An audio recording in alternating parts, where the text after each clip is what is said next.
c'est un art martial. Donc, c'est un martial, ce qui veut dire c'est quoi? On apprend la technique pour maîtriser l'autre personne. Donc, pour faire cela, on fait tout. Donc, c'est un moyen, même si quelqu'un qui résiste, même si quelqu'un qui fait ceci et cela, il faut maîtriser. Donc, à partir de là, il faut bien construire les techniques pour cela. Sinon, c'est pour ça qu'aujourd'hui, Aikido est un peu caricaturé par les autres arts martiaux parce que ce qu'on montre, ce n'est pas quelque chose. On ne peut pas donner la garantie de maîtrisation. C'est là le problème fondamental. Donc, c'est un moyen de travailler avec physique, c'est un moyen avec la souplesse. Ceux qui n'ont pas de force, il faut travailler avec la souplesse. C'était le cas de Mettamura. Mettamura, il avait beaucoup moins de puissance que beaucoup de maîtres. Mais avec sa souplesse, avec les forces des articulations très souples, très solides, il pouvait faire avec ces maîtres-là qui avaient beaucoup plus de puissance et qui maîtrisaient.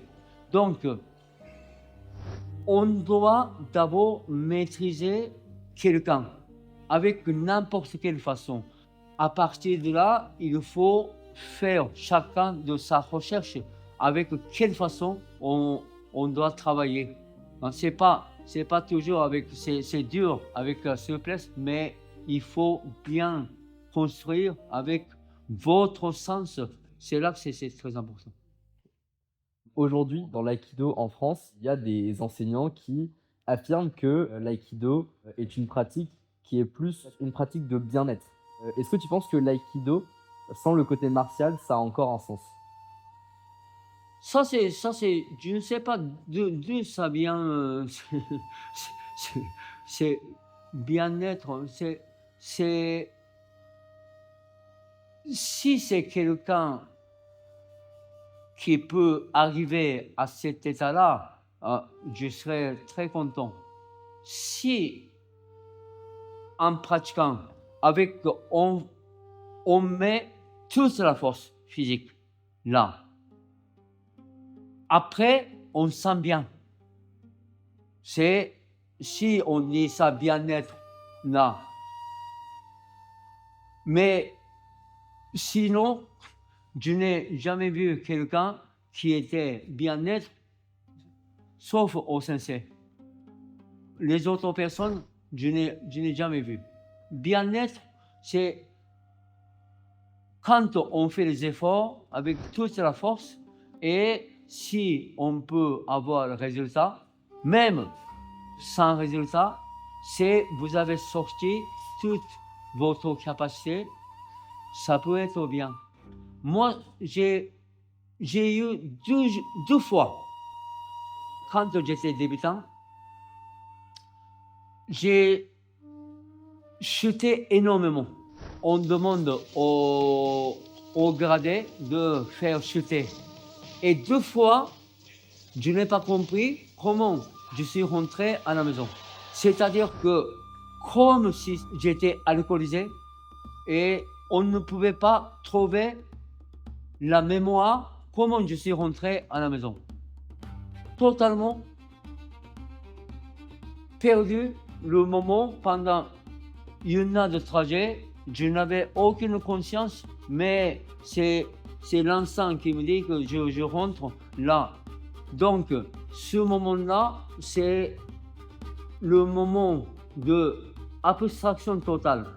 Là, on n'en a pas de conscience, mais si on dit ce moment-là, c'est bien-être, c'est là. On parle bien-être plutôt dans le sens comme les sports de santé, les sports de détente. Qu'est-ce que tu en penses, toi?